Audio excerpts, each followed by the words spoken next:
Hi everyone, welcome back with me again in this channel. So on today's video, I'm gonna show you how you can make your boring video into an aesthetic one by using a few clicks on CapCut. So here, what you need to do is just use the template from CapCut. So go to the template tab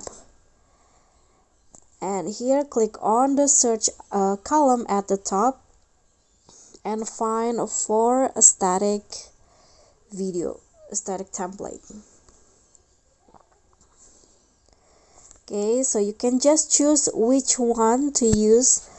There are so many options that you can choose freely in here.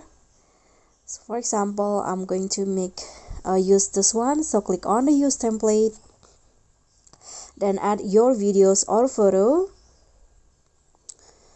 Okay, so here I'm going to choose this video. Now click on preview and just wait until the CapCut video template apply to your clips.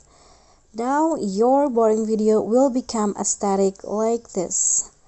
Now you can just click on export to save the video to your gallery.